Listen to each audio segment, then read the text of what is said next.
मैंने सबसे ये राज छुपा रखा था कि मैं अपनी ही बड़ी बहन, जो मुझसे 13 साल बड़ी थी, के साथ पूरे 5 साल तक रिलेशनशिप में रहा। और ठीक उस दिन, जब हम लैंटर्न फेस्टिवल के मौके पर अपने परिवारों को सच बताने की तैयारी कर रहे थे, वो अचानक मेरे पास आई। मेरे कान के पास झुककर हल्के मजाक में बोली, मैं तुम्हारे साथ खेलते-खेलते थक गई हूँ। क्यों ना तुम किसी और से शादी कर लो? उस पल मुझे लगा था मैं गुस्से में सीन क्रिएट करूंगा, साफ मना कर दूंगा, लेकिन अजीब तरह से मैं बिल्कुल शांत रहा और मैंने बस इतना कहा, ठीक है। और फिर मैंने खुद ही रेड वाइन की बोतल खोलकर सेलिब्रेशन शुरू कर दिया, जैसे सच में उसे मुझ जैसे परेशानी से छुटकारा मिल गया हो। क्योंकि अपनी पिछली जिंदगी में मैंने ही अपने परिवार को मनाकर उससे शादी की थी, लेकिन शादी के बाद वो मेरे साथ इतनी ठंडी हो गई थी कि हर रात मेरी नजदीकी को ठुकरा देती थी। यहाँ तक कि जब मैं एक कार एक्सीडेंट में खून से लथपथ था, तब भी वो मुझ पर ही गुस्सा हो गई थी कि मैं लापरवाह था। और बाद में मुझे पता चला कि उसके दिल में 18 साल से कोई और व्हाइट मूनलाइट था, जिससे वो हमेशा से प्यार करती थी, और मुझसे शादी सिर्फ अपने परिवार की अरेंज्ड मैरिज पूरी करने के लिए की थी। उसी वक्त मुझे समझ आ गया था कि भीख मांगकर पाया हुआ प्यार आखिर में खत्म ही होता है। इसीलिए इस बार दूसरी जिंदगी में मैंने तय किया कि मैं उसकी हर इच्छा पूरी करूंगा। और उसी पल मैंने मुस्कुराकर उसे जवाब दिया, मैं भी इस खेल से थक गया हूँ, चलो खत्म करते हैं। वो एक पल के लिए सन्न रह गई, जैसे उसे लगा हो उसने गलत सुना। फिर बोली, जे तुम्हें पता है तुमने अभी क्या कहा? लेकिन मेरे चेहरे पर वही शांत और बेफिक्र मुस्कान थी। हाँ, तुमने ही तो कहा था किसी और को ढूंढने के लिए, क्योंकि अगर ये मेरी पिछली जिंदगी होती तो उसके एक छोटे से शब्द पर भी मैं एक चिपकू पिल्ले की तरह उसका हाथ पकड़कर उसे मनाने लगता, जब तक वो मान न जाए कि वो गलत है। लेकिन इस बार मैंने खुद को आजाद करने का फैसला किया। वो कुछ कह पाती उससे पहले ही पास की मेज से ग्लास टूटने की आवाज आई और एक शख्स रोते हुए बाहर भाग गया। आसपास के लोग मुड़कर देखने लगे। मेरी बड़ी बहन यूएन ने उसकी कोहनी मारते हुए कहा, अरे वो जो अभी ग्लास तोड़कर गया, वो तुम्हारा एक्स नहीं था? आज उसे यहाँ क्यों बुलाया? नए साल में चीजें तोड़ना अच्छा नहीं होता। कहीं ये तुम्हारी वजह से तो नहीं? उसकी भौहें और सिकुड़ गईं और वो तुरंत उठकर बाहर चली गई। थोड़ी देर बाद बाहर की रोने की आवाज धीरे धीरे कम होकर फुसफुसाहट में बदल गई, जैसे कोई कपल बात कर रहा हो। इधर खाना एक एक करके आता रहा और मैं बस अपने कटोरे में चुपचाप खाता रहा, क्योंकि अगर ये पहले होता तो हर डिश के साथ मैं उसके छोटे कटोरे में खुद से खाना परोसता। ये आदत मुझे उससे मिलने के बाद से लग गई थी। वो अक्सर काम के कॉल्स में उलझी रहती थी और खाना खाते खाते भी बाहर जाकर फोन उठाती थी। और हर बार जब मेरी बहन मुझे इतना डिवोटेड देखती, वो झलकर कहती, यार तू फिर से उसे खाना दे रहा है, अपनी खुद की बहन के लिए तो इतना अटेंटिव नहीं है। सच बता, कहीं तू उससे प्यार तो नहीं करने लगा? कई बार मैं सच बोलने ही वाला था, लेकिन हर बार वो जानबूझकर दूरी बना लेती, मेरे बालों को ऐसे उलझा देती जैसे मैं छोटा भाई हूं, और मुस्कुराकर कहती कि मैं उसका छोटा भाई ही हूं। मैं भी उसकी मंशा समझ जाता था। वो हमारे रिश्ते को पब्लिक नहीं करना चाहती थी। पूरे 5 साल में उसने कभी भी अपने सोशल मीडिया पे मेरे बारे में कुछ पोस्ट नहीं किया, यहाँ तक कि प्राइवेट विजिबल पोस्ट भी नहीं, जैसे वो हमारे प्यार का कोई निशान ही नहीं छोड़ना चाहती थी। लेकिन मैं उसे इतना प्यार करता था कि बार बार खुद को परछाइयों में छुपाने के लिए तैयार था। मुझे चुपचाप खाते देखकर मेरी बहन हंसते हुए बोली, क्यों ना जाकर वनी दीदी को देखाओ, ध्यान रखना कहीं वो किसी और लड़के के साथ भाग ना जाए। मेरी चॉपस्टिक पकड़ने वाली उंगली वहीं रुक गई और मैंने शांत होकर कहा, अगर वो किसी के साथ चली भी जाए तो मेरा क्या? मैं तो उसका भाई हूँ, मुझे बीच में पड़ने की क्या जरूरत है? ये सुनकर मेरी बहन ने मुझे गौर से देखा, जैसे मेरे चेहरे से कुछ पढ़ना चाहती हो। तभी सुआनीन और सनचेन वापस आ गए। सनचेन की आंखें लाल थीं, जैसे वो अभी अभी रोकर आया हो, और सुआनीन उसका हाथ पकड़कर उसे बार बार दिलासा दे रही थी। ये देखकर मेरी बहन ने ताली बजाते हुए कहा, अरे वाह, वैनिंग निन और सनचेन फिर से साथ आ गए। ये सुनते ही उसने अचानक मेरी तरफ देखा। उसकी आंखों में घबराहट की एक चमक आई। तुम क्या बेकार की बातें कर रही हो? वो और मैं तो बस पुराने क्लासमेट्स हैं, थोड़ा कंसर्न दिखा दिया तो क्या गलत है? मेरी बहन बिना झिझक उसके पास गई और बोली, मैं भी तो तुम्हारी पुरानी बेंचमेट हूँ, मेरे लिए थोड़ा कंसर्न नहीं दिखा सकती? सो वैन निंग हल्के से मुस्कुराई और उसे धक्का देते हुए हट गई। और सन चेन के उस नाजुक और उस पर निर्भर दिखने वाले रूप को देखते हुए मैंने अपनी बहन को पीछे खींच लिया और कहा, सिस, दूसरी बहन और भाई सन चेन की दुनिया डिस्टर्ब मत करो, जल्दी वापस आकर खाना खाओ। इतना कहते हुए मैंने सू वार्निंग की तरफ एक चमकती हुई मुस्कान के साथ देखा और बोला,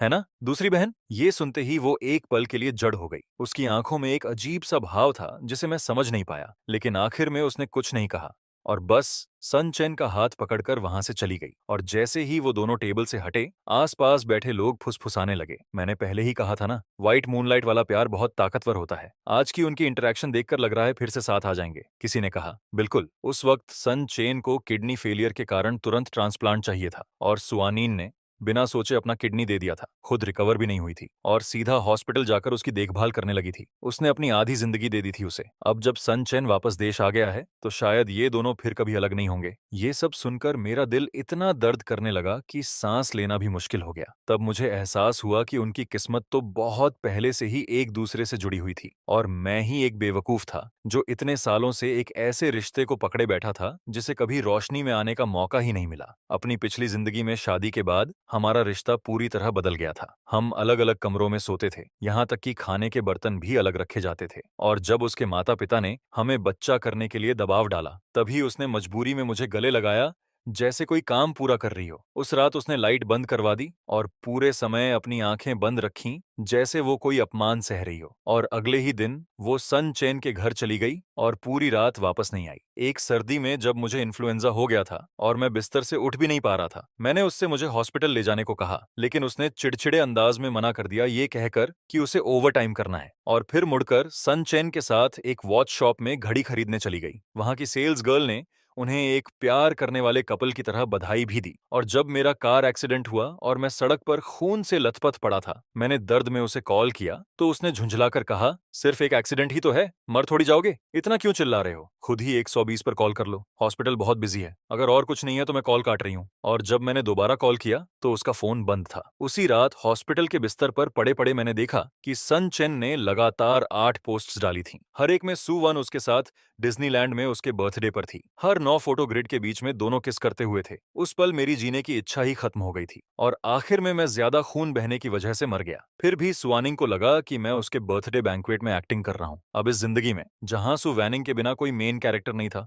सब अपने अपने में लगे हुए थे। मेरा भी मन नहीं लग रहा था। खाना खत्म करके मैं वहां से चला गया। पहले वो हर 3 मिनट में मुझे मैसेज करती थी, लेकिन आज रात वो असामान्य रूप से शांत थी। बाहर नए साल के पटाखों की आवाज गूंज रही थी, लेकिन मेरे अंदर जरा भी खुशी नहीं थी। रात के 1 बजे एक फायरवर्क ने मेरी खिड़की को रोशन किया और उसी समय सुवान, जो शायद ही कभी सोशल मीडिया पर कुछ पोस्ट करती थी, अचानक अपडेट किया। फोटो में सन चेन उसके कंधे पर सिर रखे गहरी नींद में था और कैप्शन में सिर्फ एक शब्द था। पोस्ट होते ही 1 मिनट के अंदर कमेंट्स भरने लगे, लंबी उम्र साथ बिताओ, हैप्पी वेडिंग। हर तरफ से 100 साल की खुशहाल जिंदगी की शुभकामनाएं आ रही थीं। मैंने भी कैजुअली लाइक कर दिया, लेकिन जैसे ही मैंने पोस्ट रिफ्रेश की वो गायब हो चुकी थी। अगले ही पल सन चेन का मैसेज आया, बहन वैनिन मुझे घर छोड़ने आई थी, मैं उसके कंधे पर सो गया। देर हो गई है और मुझे ठीक नहीं लगा कि वो अकेले वापस जाए, इसीलिए मैंने उसे आज रात अपने घर रुकने दिया। तुम्हें कोई प्रॉब्लम तो नहीं है ना? मैंने बिना किसी भावना के जवाब दिया, हूँ, क्योंकि अब से वो जिसके साथ भी रहे या जो भी करे, उसका मुझसे कोई लेना देना नहीं था। और जैसे ही मैं सोने वाला था, सु वैनिंग का भी मैसेज आ गया, सन चेन अभी हाल ही में देश लौटा है,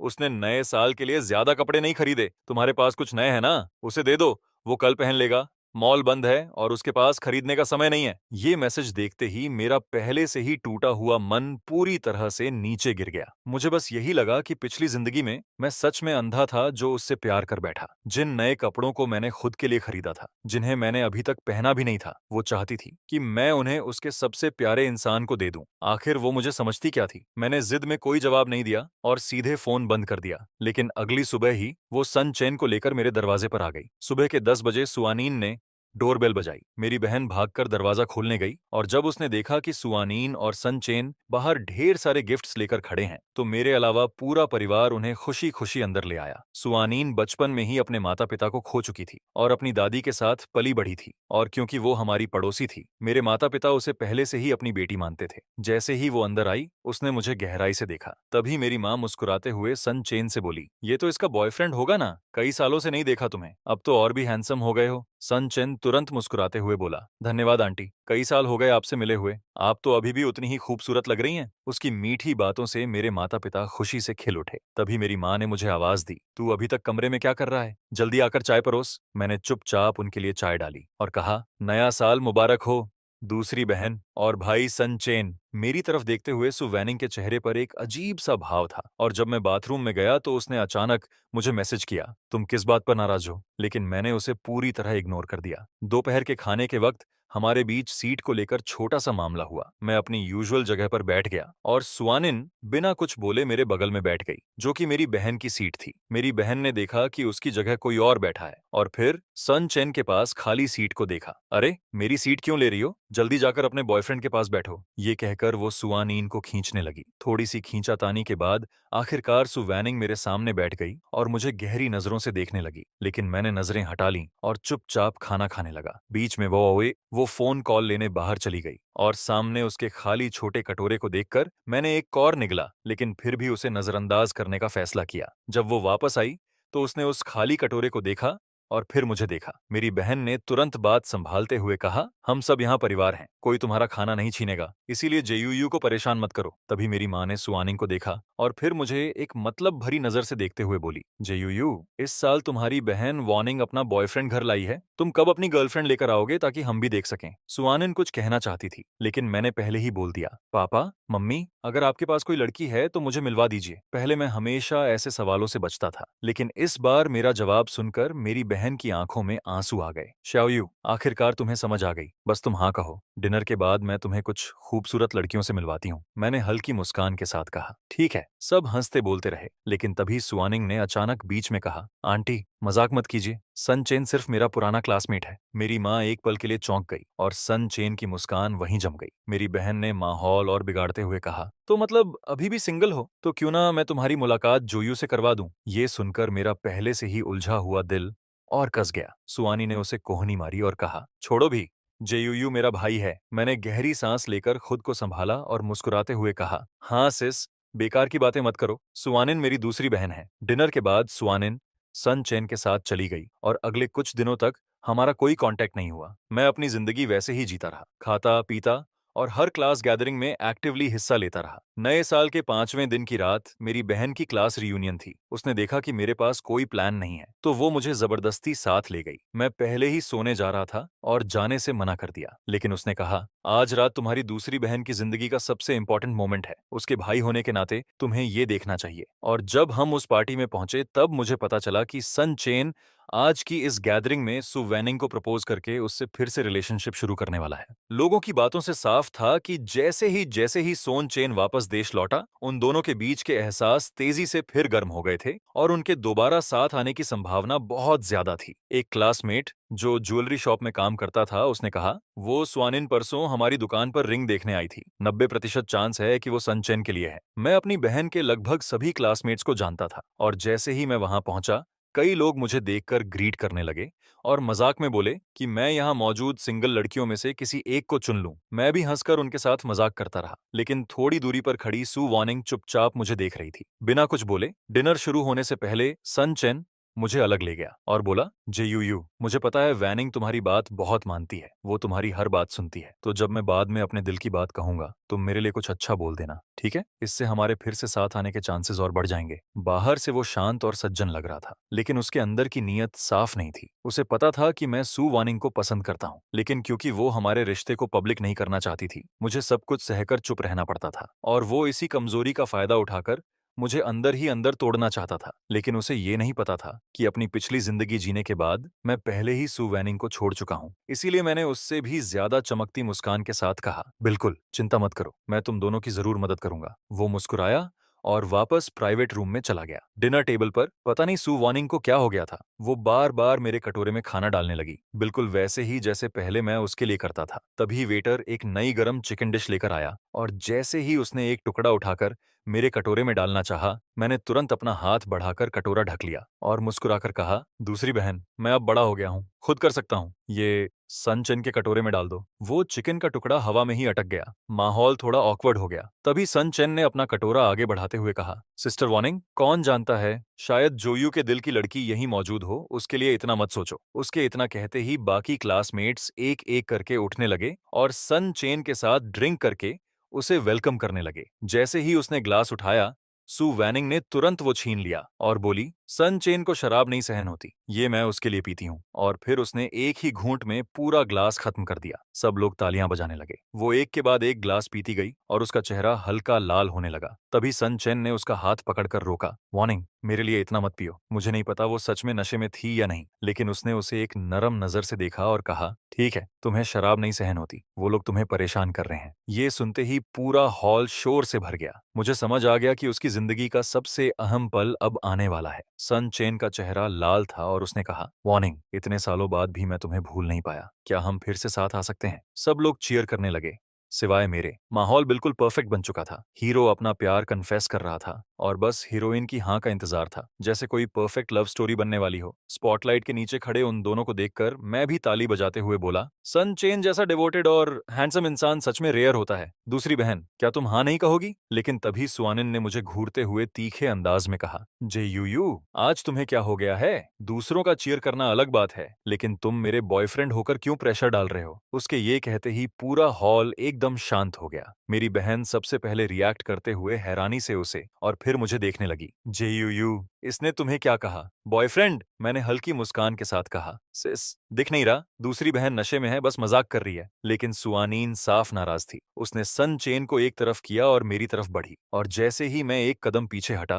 तभी उसके पीछे से ग्लास टूटने की आवाज आई। हम सबने मुड़कर देखा तो सन चेन की पिंडली कांच से कट चुकी थी। ये देखते ही सु वैनिंग ने सब कुछ छोड़ दिया और तुरंत उसे उठाने के लिए दौड़ी। उसकी चोट देखकर उसके चेहरे पर चिंता साफ दिख रही थी। सन चेन ने पहले मुझे एक साइड ग्लांस दिया और फिर सु वार्निंग से बेचारगी से कहा, वार्निंग, इतने लोग देख रहे हैं, जल्दी मुझे छोड़ दो, नहीं तो लोग हमारे रिश्ते को गलत समझेंगे। और छोटा भाई जोयू भी लगता है आज मूड में नहीं है। क्या तुम उसे देखने नहीं जाओगे? उसकी आवाज ना बहुत ऊंची थी न धीमी, बस इतनी कि मेरे कानों तक साफ पहुंच जाए। उसने जानबूझकर ये बात कही थी ताकि सुआनीन सबके सामने हमारा रिश्ता साफ करे, लेकिन उम्मीद के उलट वो गंभीर चेहरा बनाए चुप रही और कुछ नहीं बोली। सन चेन ने मुझे एक नजर देखा और फिर उससे कहा, इसे छोड़ो, पहले मुझे हॉस्पिटल ले चलो। और वो उसे सहारा देकर प्राइवेट रूम से बाहर ले गई। उनके जाते ही मेरी बहन तुरंत मेरे पास आकर बोली, वो सुआनी तो कभी नशे में नहीं होती, सच सच बता, तुम दोनों के बीच क्या चल रहा है? मैंने सिर हिलाकर कहा, कुछ नहीं। शायद सन चेन बहुत अचानक बोल गया और वो समझ नहीं पाई। वो और पूछना चाहती थी, लेकिन मैंने बात टाल दी। खाना खत्म होते ही मैं बहाना बनाकर निकल गया और पार्टी के बाद अकेला सड़क पर चलता रहा। चारों तरफ कपल्स और छोटे छोटे ग्रुप्स थे। सबके चेहरों पर मुस्कान थी। लोग पटाखे जला रहे थे, लेकिन मेरे अंदर कुछ भी महसूस नहीं हो रहा था। जब मैं अपने बिल्डिंग के नीचे पहुंचा तो वहां सु वार्निंग खड़ी थी। मैंने कदम तेज किए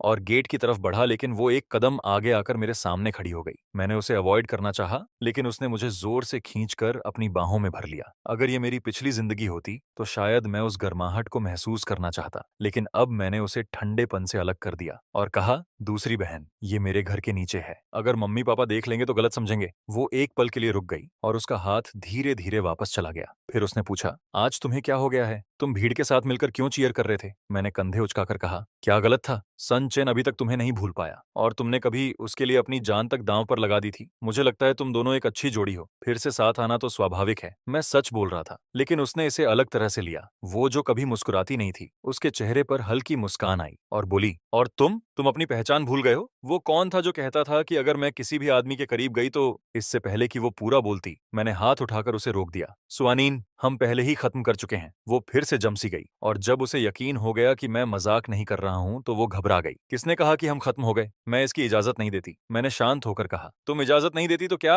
तभी पीछे से मेरी बहन की आवाज आई। मैंने पलटकर मुस्कुराते हुए कहा, दूसरी बहन सन चेन को एक वॉच देना चाहती है, इसलिए मुझसे पूछने आई थी कि आपको लोग किस तरह की स्टाइल पसंद करते हैं। कह रही थी, अगर मैं ठीक से जवाब नहीं दूंगा तो मुझे घर में नहीं जाने देगी। ये सुनते ही सु वैनिंग का चेहरा बदल गया। उसने मेरा हाथ पकड़ लिया और कुछ कहने ही वाली थी कि मेरी बहन ने बीच में बोल दिया, अगर सन चेन के लिए है तो उससे खुद पूछो, मेरे भाई से क्यों पूछ रही हो? या तुम जोयू को वॉच देना चाहती हो? ये सुनकर उसके गाल हल्के लाल हो गए। मैंने उसके हाथ की उंगलियां एक एक करके हटाई और कहा, जब तुमने सन चेन के साथ फिर से शुरू करने का फैसला कर लिया है दूसरी बहन, तो अभी उसके पास क्यों नहीं जाती? उसकी टांग घायल है, उसे किसी की जरूरत है। ये सुनते ही उसने आवाज ऊंची कर दी, जोयू, तुम्हें पता है तुम क्या बोल रहे हो? किसने कहा कि मैं उसके साथ फिर से शुरू कर रही हूँ? उसे मुझ पर चिल्लाते देख मेरी बहन भी चिढ़ गई। स्वानिन, तुम्हें क्या हो गया है? तुम रेकनसाइल करो या ना करो, ये तुम्हारा और सन चेन का मामला है। गुयू पर क्यों गुस्सा निकाल रही हो? मैं देख सकता था कि स्वानिन फिर भड़कने वाली है। तभी मेरी बहन ने मुझे कोहनी मारी, चलो, बहुत ठंड है, घर चलते हैं। घर पहुंचते ही मैं जूते भी नहीं उतार पाया था कि सुहानिन का फोन आने लगा। मैंने कई बार काट दिया,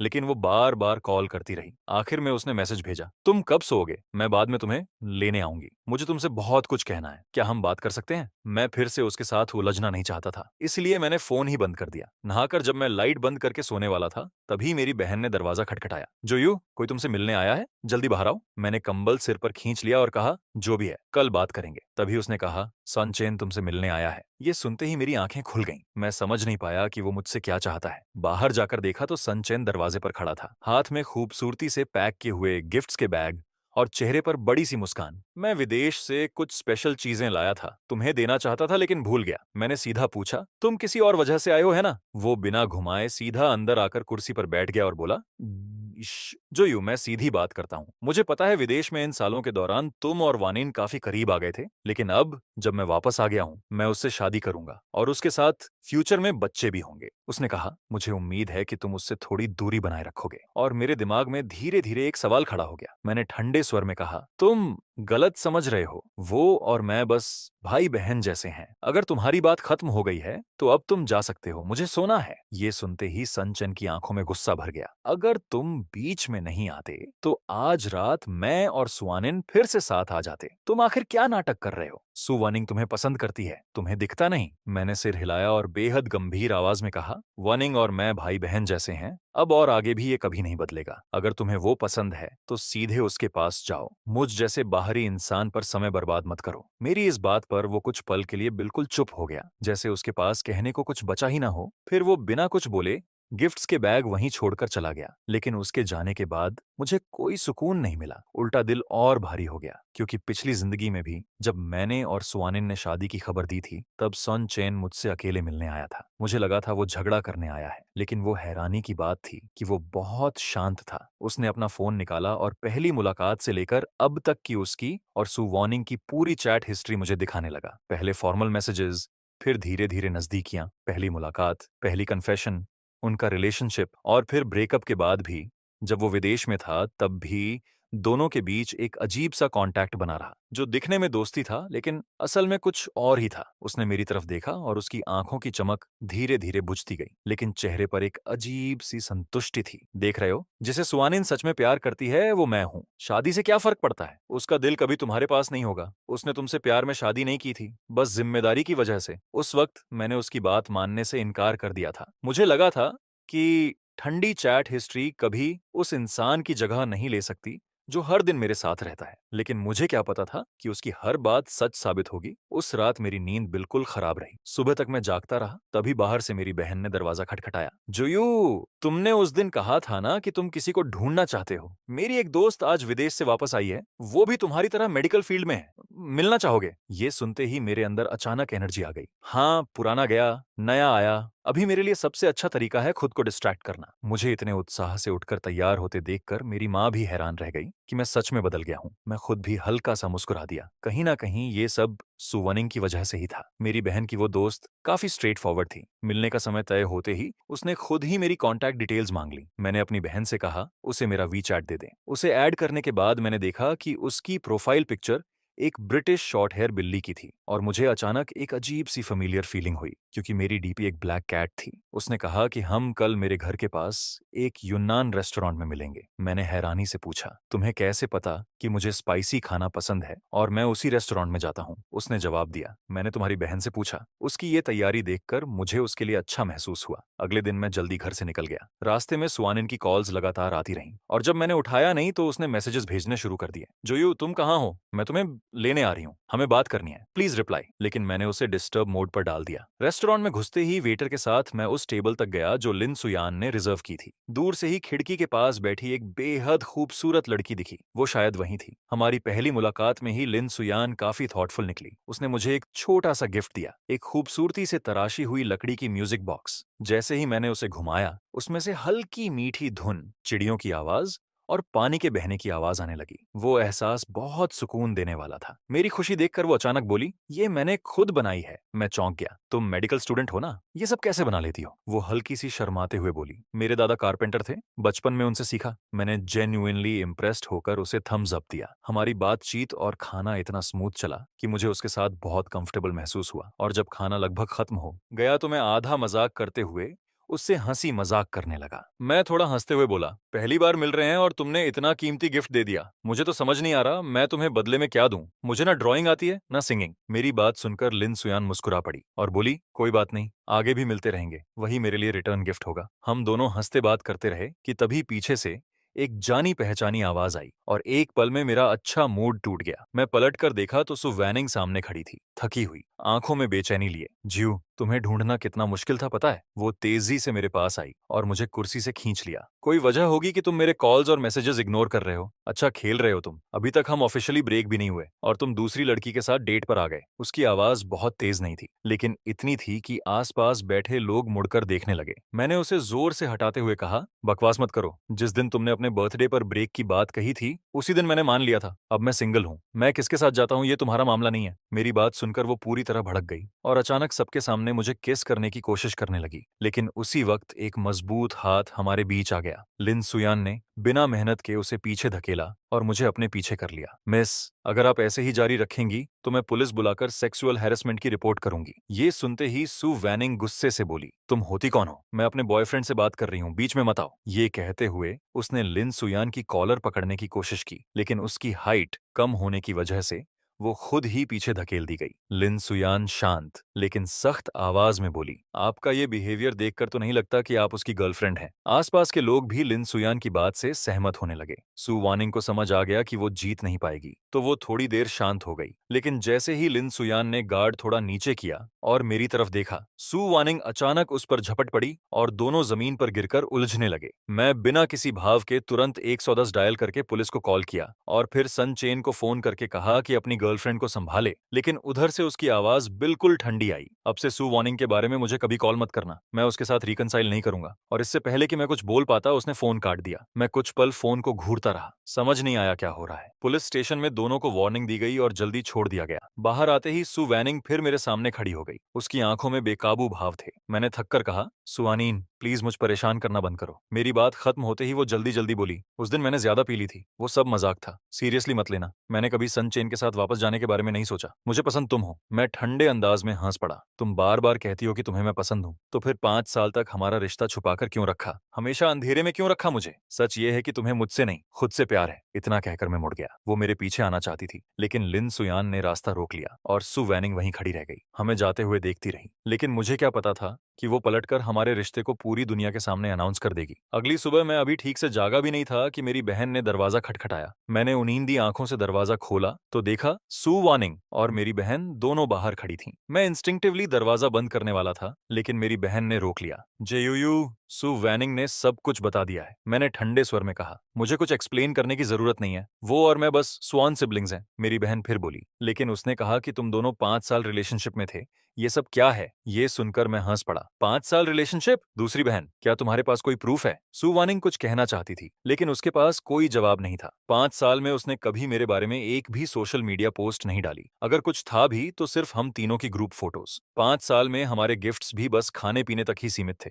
वो कभी कोई ऐसा निशान छोड़ना ही नहीं चाहती थी जिससे हमारा रिश्ता साबित हो सके। मैं पहले कंफ्यूज्ड रहता था, दिल में शिकायत भी थी, और वो हमेशा कहती थी कि मैं अभी छोटा हूँ, फैमिली अपोज करेगी। लेकिन अब मैं छोटा नहीं हूँ। मैं 18 साल की उम्र से उसके साथ रिलेशनशिप में था। अब मैं 23 साल का हूँ। मेरी बात सुनकर सुआनीन जैसे कुछ सोचने लगी और जल्दी से बोली, तुम्हारे फोन में हमारी फोटोज नहीं है? निकालो और अपनी बहन को दिखाओ। मैं ठंडे अंदाज में हंसा। थी, लेकिन जो फोटोज हम दोनों ने अकेले ली थी वो सब मैं डिलीट कर चुका हूँ। अब सिर्फ वही ग्रुप फोटोज बची हैं जब हम तीनों साथ बाहर गए थे। हमारी बात पास में सुन रही मेरी बहन अब शक करने लगी थी। उसने भौहें चढ़ाकर कहा, तुम कह रही हो 5 साल रिलेशनशिप था, ठीक है, अगर बाहर वालों को पता नहीं था, लेकिन एक भी सबूत नहीं? सुआन निंग, क्या तुम सच में मेरे भाई के साथ थी? अगर ऐसा है तो तुम इंसान भी हो। सुआनिन फिर भी जिद करने लगी तो मेरी बहन का धैर्य टूटने लगा। वो घबराकर मेरी तरफ देखती हुई बोली, जेयूयू, जल्दी अपनी बहन को समझाओ, हम सच में 5 साल साथ थे। क्या तुम्हें याद नहीं तुमने क्या कहा था? क्या तुम भूल गए कि तुमने कहा था कि तुम मुझसे प्यार करते हो? उसकी ये बातें सुनकर मेरे अंदर घिन सी उठ गई। मैंने सीधा कहा, सिस, मुझे लगता है सुआनिन ने ज्यादा पी रखी है और अभी तक होश में नहीं आई। इसे बाहर ले जाओ। उसके जाने के बाद मैंने उसका हर कांटेक्ट ब्लॉक कर दिया। बात अब बिल्कुल साफ हो चुकी थी। अब और कुछ भी सिर्फ हैरासमेंट था। फिर भी वो कई बार मेरे घर आकर तमाशा करने लगी। यहाँ तक कि मेरे माता पिता को भी पता चल गया और उन्हें झाड़ू लेकर उसे भगाना पड़ा। वो भी हैरान थे। एक नॉर्मल इंसान अचानक ऐसा कैसे हो सकता है? क्या सन चेन से झगड़ा हुआ है और अब ये तुम्हें सब्स्टिट्यूट बनाना चाहती है? मेरी बहन ने बार बार पूछकर आखिर मुझसे मेरे 5 साल के उस छुपे हुए रिलेशनशिप की सच्चाई निकलवा ली। लेकिन उसने मुझे डांटा नहीं, उल्टा मेरे सिर पर हाथ फेर कर बोली, तू सच में बेवकूफ है। तूने मुझे पहले क्यों नहीं बताया? अगर मुझे पता होता कि सुआनी ऐसी है तो मैं बहुत पहले उसे सारे रिश्ते खत्म कर देती। जूयू, ये याद रख, जिस रिलेशनशिप में तू खुद को दबा हुआ महसूस करे उसे तुरंत खत्म कर देना चाहिए, समझा? मैंने चुपचाप सिर हिला दिया। छुट्टियां खत्म होते ही मैं वापस हॉस्पिटल में काम पर लौट आया। नर्स स्टेशन पर फीमेल कॉलीग्स बात कर रही थीं कि सर्जरी डिपार्टमेंट में एक नई डॉक्टर आई है,